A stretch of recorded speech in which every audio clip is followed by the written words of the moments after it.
Hello friends, welcome back to our YouTube channel GK with me. तो आज के इस वीडियो में मैं आपके साथ डिस्कस करने वाली हूँ एस्टेट 2024 के बारे में।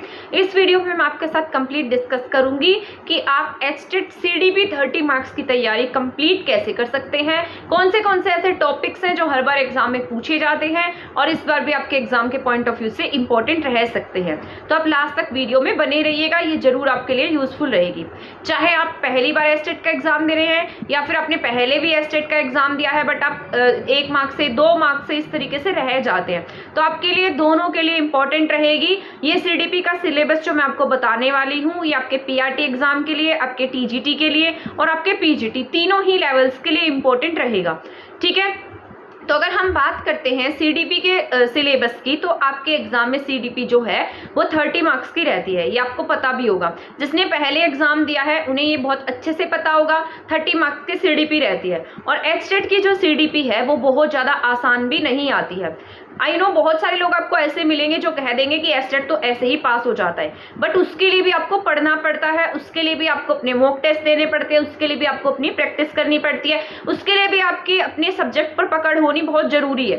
अदरवाइज आप एस्टेट के एग्जाम में हर बार 3 मार्क्स से 5 मार्क्स से 8 मार्क्स से रहते जाएंगे और फिर आप लोगों को कहेंगे कि ओ शिट, मेरे तो इस बार 88 मार्क्स पे अटक गया, ओ मेरे तो 85 पर अटक गया, मेरे तो 89 पर ही अटक गया। ये इसीलिए होता है क्योंकि हमारी प्रैक्टिस में कहीं ना कहीं कमी रह जाती है। ठीक है, तो भी मैं वैसे आपको पूरा का पूरा स्ट्रेटेजी की जो वीडियो थी वो तो मैं आपको बता चुकी हूँ पहले ही, वो हमारे चैनल पर भी है, जिसने नहीं देखी है वो उसे देख सकता है। लेकिन इस वीडियो में मैं आपको सिर्फ और सिर्फ सीडीपी का सिलेबस बताने वाली हूँ कि 30 मार्क्स में आप सीडीपी की तैयारी कैसे कर सकते हैं। पूरा कंप्लीट लिखे हुए टॉपिक्स मैं आपको बताऊंगी, अराउंड 30 to 40 टॉपिक्स आपको देखने को मिलेंगे और वो आपको बिल्कुल टिप्स पर याद होने चाहिए, यानी कि आपके उनके जो कंसेप्ट है वो बिल्कुल क्लियर होने चाहिए। ठीक है, तो अभी मैं आपको वो जो पीडीएफ है उसके थ्रू बताऊंगी कि आपको कौन से टॉपिक्स जो है वो बहुत अच्छे से प्रिपेयर कर लेने हैं। तो आप वीडियो में बने रहिए। अभी एक पीडीएफ शो होगी आपको जिसमें आपको कंप्लीट टॉपिक लिखे हुए दिखाई देंगे। आप क्या करेंगे, आप चाहे तो उन्हें लिख भी सकते हैं और वीडियो को भी देख सकते हैं। ठीक है, उसमें मैं आपको और भी इंपॉर्टेंट पॉइंट्स बताती जाऊंगी जो टॉपिक्स लिखे गए हैं किसमें और कौन से टॉपिक्स, क्योंकि टॉपिक्स में से भी सब टॉपिक्स होते हैं और वो भी बहुत इंपॉर्टेंट होते हैं। उसमें से एग्जाम में हर बार क्वेश्चन आते हैं, तो लास्ट तक वीडियो में बने रहिएगा। जिसने भी एग्जाम क्रैक करना है वो अपनी स्ट्रेटेजी खुद से बनाइएगा, खुद से अपने नोट्स बनाइएगा, खुद से अपनी तैयारी कीजिएगा, तो एग्जाम जो है वो पास होना हमारा जो है वो ज्यादा इजी हो जाता है। तो अभी मैं आपको पीडीएफ शो दिखाने वाली हूँ, तो उस पीडीएफ के थ्रू आप अपना सीडीपी का सिलेबस जो है वो जान सकते हैं कि कौन से टॉपिक्स हमें ज्यादा पढ़ लेने हैं।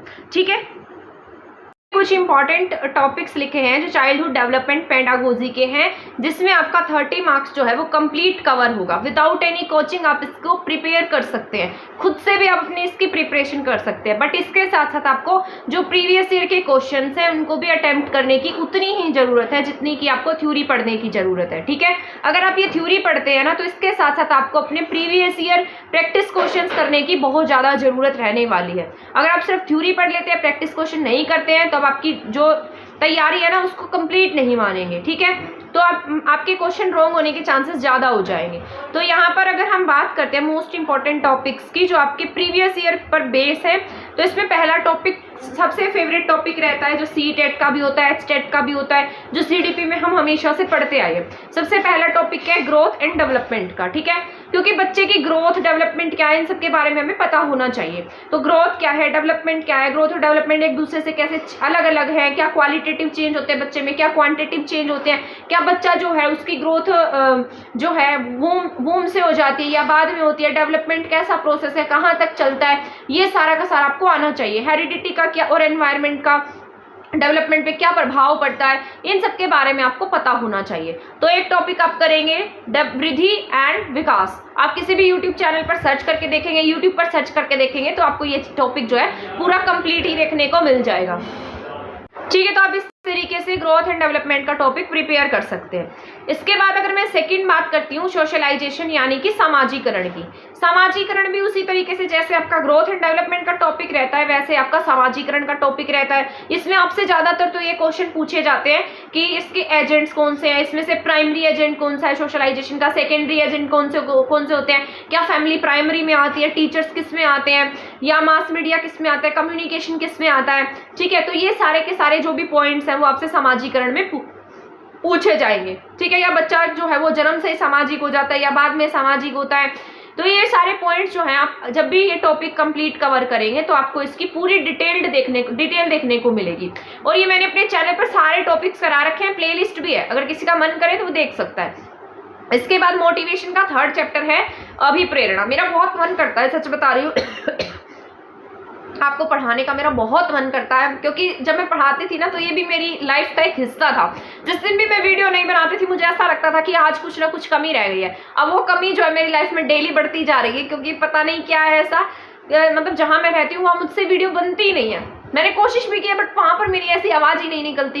ये जो रूम है ना जहां पर मैं बैठकर पढ़ती थी, इसमें अपने आप मुझे एक एनर्जी आ जाती है, एक वाइब आती है, ठीक है। और यहाँ पर आते ही मेरा मन करता है वीडियो बनाने का। फिर मेरा मन करता है चलो थोड़ा आपसे इंटरेक्ट भी किया जाए और एक वीडियो बना के आपको थोड़ा मतलब गाइड भी कर दिया जाए। तो यहाँ पर जो 3rd टॉपिक है वो मोटिवेशन का टॉपिक है। ये भी इंपॉर्टेंट है, इसमें आपसे क्वेश्चन पूछे जाते हैं कि इसमें से अगर एक बच्चा है उसको टॉफी देकर काम कराया जाता है और उसे टॉफी नहीं मिलती तो वो काम नहीं करता, या फिर वो सिर्फ गिफ्ट या प्राइज इनाम के लिए ही काम करता है, तो वो किस तरीके से मोटिवेटेड है, वो एक्सटर्नली मोटिवेटेड है या इंटरनली मोटिवेटेड है। तो इस तरीके के क्वेश्चन मोटिवेशन के चैप्टर में से आते हैं, ठीक है। इसके बाद इंटेलिजेंस का टॉपिक जो इसमें IQ से रिलेटेड क्वेश्चन आ जाएंगे, जो इंटेलिजेंस से रिलेटेड थ्योरी थी उनमें से क्वेश्चन आ जाएंगे। इंपॉर्टेंट टॉपिक है इंटेलिजेंस का, ठीक है।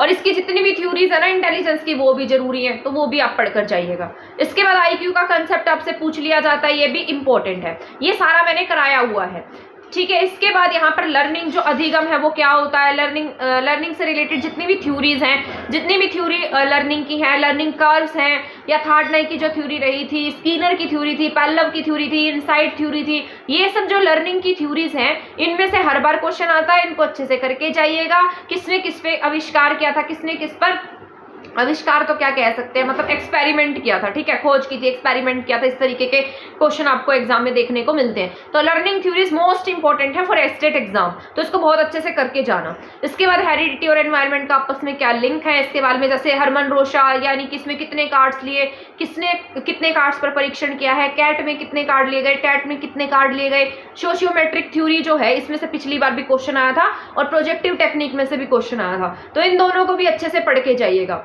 तो ये जितने टॉपिक्स मैं बताती जा रही हूँ उसको पेज पर लिख लेना और बाद में इनको सर्च कर करके पढ़ते जाना, ठीक है। या मेरी प्लेलिस्ट भी आप चेक करेंगे तो वहां भी सारे टॉपिक्स आपको कराए हुए मिलेंगे। इसके बाद कंडीशनिंग मोस्ट इंपॉर्टेंट है, कंडीशनिंग का टॉपिक ये भी आपको करना है। एरिक एरिक्सन की थ्योरी आपको पढ़नी है, बहुत जरूरी है। फ्रॉइड की थ्योरी पढ़नी है, ये भी बहुत जरूरी है। इसके बाद पियाजे का संज्ञानात्मक सिद्धांत पढ़ना है, मोस्ट इंपॉर्टेंट है। पियाजे हर बार एग्जाम में पूछा जाता है, आप चाहे इसको लिख लो, डबल स्टार लगा लो, मोस्ट इंपॉर्टेंट लिख लो, बहुत ज्यादा जरूरी टॉपिक है पियाजे का संज्ञानात्मक सिद्धांत, तो ये बहुत इंपॉर्टेंट है। इसके बाद सोशियो कल्चरल थ्योरी लेग वाइगोट्स्की की थी। वाइगोट्स्की और पियाजे के बीच में हमेशा क्या रहता है, कॉन्फ्लिक्ट सा, मतलब एक तरीके से हम कह सकते हैं बच्चों में कंफ्यूजन रहती है। जब पेपर में आता है ना तो हमें समझ में नहीं आता कि वाइगोट्स्की से क्वेश्चन पूछ रहा है या पियाजे से पूछ रहा है, तो इनमें आपको कंफ्यूज नहीं होना। पेपर में बैठने से पहले आपको यहाँ पर इतने सारे क्वेश्चंस अटेम्प्ट कर लेने हैं कि आपकी कंफ्यूजन जो है वो पेपर में ना रहे, ठीक है। इसके बाद अगर नेक्स्ट बात करते हैं कॉलबर्ग का नैतिक सिद्धांत, moral development theory of Kohlberg, ये भी आपको बहुत अच्छे से करनी है, इसमें से भी हमेशा ही क्वेश्चन आता है। लर्निंग डिसेबिलिटी में से क्वेश्चन आते हैं हमेशा, कि जैसे डिसलेक्सिया क्या है, डिसकैलकुलिया क्या है, डिस्मोर्फिया क्या है, डिस्फेजिया क्या है, ADHD क्या है, ठीक है। ये सारे के सारे जो है वो लर्निंग डिसेबिलिटी में आते हैं और इसमें से क्वेश्चन भी आता है। इसके बाद RT में से आता है, RT पढ़ जाना, NCF पढ़ के जाना, NCF में से क्वेश्चन देखने को मिला है। अब जो नई NEP है, NEP से हर बार एग्जाम में क्वेश्चन आने लगे हैं, तो NEP मोस्ट इंपॉर्टेंट है, इसको पढ़ के जाइएगा। चाइल्ड सेंटर्ड एजुकेशन क्या होती है, जहाँ जिसमें बच्चे को सेंटर में रख के पढ़ाया जाता है, ठीक है, बच्चा एक्टिव पार्टिसिपेंट की तरह काम करता है, तो ये सारा का सारा चाइल्ड सेंटर्ड एजुकेशन में हमें पढ़ाया जाता है, तो ये आपको पढ़ के जाना है, ठीक है। आ रहा है समझ में। इसके बाद जेंडर रोल, ये मोस्ट इंपॉर्टेंट है, ये बहुत बड़ा एस्टेट पूछता है कि इसमें बताइए कि स्टीरियोटाइप है या कैसा है, मतलब हिंदी के जो वर्ड होते हैं ना बहुत डिफिकल्ट वर्ड पूछे जाते हैं जेंडर रोल के चैप्टर में से, तो ये आपको करके जाना है, मोस्ट इंपॉर्टेंट है। इसके बाद पर्सनैलिटी का टॉपिक आपसे पूछ लेगा, बेंड्यूरा की थ्योरी पढ़ लेना। गिफ्टेड चिल्ड्रन में से क्वेश्चन आता है हर बार, ये मोस्ट इंपॉर्टेंट है, गिफ्टेड चिल्ड्रन। PWD RPWD बस इसको पढ़ लेना, ठीक है। इंक्लूसिव एजुकेशन मोस्ट इंपॉर्टेंट है। इसमें हमेशा एक क्वेश्चन देखने को मिलता है, क्या हम इंक्लूसिव एजुकेशन में बच्चों को सेग्रीगेट करेंगे या नहीं करेंगे, अलगाव कर सकते हैं बच्चे का या नहीं कर सकते। तो इंक्लूसिव एजुकेशन हमें क्या सिखाता है कि हमें बच्चों को मतलब इकट्ठा करके पढ़ाना है, उनको अलग नहीं करना। एक स्कूल में सभी तरीके के बच्चे पढ़ेंगे और वहां पर उनके लिए टीचर्स होंगे। जैसे अगर मान लो आपका स्कूल इंक्लूसिव है तो बच्चे के अकॉर्डिंग हर चीज होगी उस स्कूल में, ठीक है। तो इंक्लूसिव एजुकेशन होती है, तो ये आपको बताना है, मतलब पढ़ना है, ठीक है। इसके बाद एडजस्टमेंट समायोजन कैसे करते हैं ये पढ़ लेना है। ब्लूम की टेक्सोनोमी पढ़ लेनी है। CC most important, summative assessment, ठीक है। और ये मतलब ये आपको पढ़ना है, बहुत इंपॉर्टेंट है। Formative assessment, summative assessment, CC क्या है, कॉन्टिन्यूअस कॉम्प्रिहेंसिव इवैल्यूएशन क्या होता है, सतत और व्यापक मूल्यांकन क्या है, हम कैसे बच्चे को सीसी में मतलब कैसे फॉर्मेटिव असेसमेंट करेंगे, कैसे समेटिव असेसमेंट करेंगे, ये बहुत जरूरी है। तो ये आपको करना ही करना है, पढ़ना ही पढ़ना है। इसके बाद अगर हम बात करते हैं क्रिएटिविटी की, सृजनात्मकता की, ये आपको पढ़ लेना है। Defence mechanism of Freud, Freud की डिफेंस मैकेनिज्म की थ्योरी पढ़नी है। इंट्रोडक्शन पढ़ लेना साइकोलॉजी का।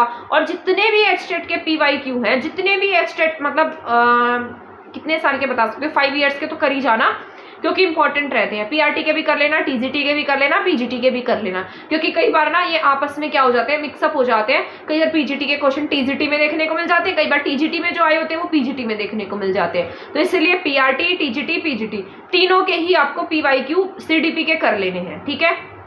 आप कहीं भी गूगल पे सर्च कर लेना या कोई बुक परचेज कर लेना, वहां से मिल जाएंगे आपको। मैं तो जब प्रिपेयर किया था ना, तो मैंने तो टेक्स्ट बुक से प्रिपरेशन की थी, ठीक है। तो वहीं से मैंने क्वेश्चन किए थे, वहां पर मुझे बहुत सारे क्वेश्चन अवेलेबल हो गए थे, तो मैं वहीं से ही सारे क्वेश्चन अटेम्प्ट कर लेती थी। आपको जहां से भी क्वेश्चन अवेलेबल होते हैं आप वहां से अपने क्वेश्चन कर सकते हैं। तो ये सारा का सारा सिलेबस था जो आपका सीडीपी से रिलेटेड था। आई होप आपको ये समझ में आ गया होगा, आपके लिए इंपॉर्टेंट रहा होगा, तो आप इसके कर सकते हैं, आपके लिए यूजफुल होगा। 30 में से आपके 20 से 25 के बीच में आराम से मार्क्स आ जाएंगे अगर आप ये टॉपिक भी कर लेते हैं, क्योंकि सीडीपी ऐसा होता है हर किसी को समझ में नहीं आता है। और इसके साथ साथ ऐसे ऐसे क्वेश्चंस आते हैं जिसमें हम मतलब हमें वो क्वेश्चन आते भी होते हैं बट कंफ्यूजन के कारण हम उन्हें गलत कर देते हैं। तो अगर आप ये टॉपिक्स भी करके जाएंगे, साथ में क्वेश्चन करके जाएंगे, तो आपको 20 से 25 मार्क्स लेने से कोई भी नहीं रोक सकता। आप सोचेंगे कि मैं तो सिर्फ इतने ही मार्क्स के बारे में बात कर रही हूँ। मैं ऐसा इसलिए कह रही हूँ क्योंकि मैंने एस्टेट दिया है और मुझे पता है सीडीपी में 25 मार्क्स लेना भी कितनी बड़ी महाभारत होती है। तो आप क्या करेंगे, इन टॉपिक्स को कर लीजिएगा, आपके लिए बहुत यूजफुल रहेंगे। ये मैं बस इसीलिए नहीं कह रही कि मैंने ये लिखे हैं तो आएंगे, ये मैंने इसलिए लिखे हैं क्योंकि ये पहले प्रीवियस ईयर में हर बार पूछे गए हैं और आगे भी इनके पूरे चांसेस हैं कि इसमें से क्वेश्चन आएंगे, ठीक है ना। इसीलिए मैंने इन टॉपिक को यहाँ पर मेंशन किया है, वरना मुझे कोई शौक नहीं है यहाँ पर इन्हें मेंशन करने का। तो आप इनको पढ़ लेना, आपके लिए यूजफुल रहने वाले हैं, ठीक है। नेक्स्ट वीडियो में आपको पीआरटी के लिए ईवीएस का सिलेबस कंप्लीट बताऊंगी, तो आपके लिए यूजफुल रहेगा। पिछली बार भी मैंने ईवीएस कराई थी और उसमें से बहुत सारे क्वेश्चन आए थे और मुझे बहुत सारे कमेंट भी आए थे अच्छे, ठीक है। तो जब आप अच्छे कमेंट करते हैं तो बहुत खुशी भी होती है, क्योंकि उसमें से बहुत सारे बच्चों का पेपर क्रैक भी हुआ था। तो आप भी ऐसे अपनी तैयारी कर सकते हैं, चैनल के साथ जुड़ सकते हैं। चैनल को सब्सक्राइब नहीं किया तो आप इसे सब्सक्राइब भी कर सकते हैं। तब तक के लिए थैंक यू, धन्यवाद।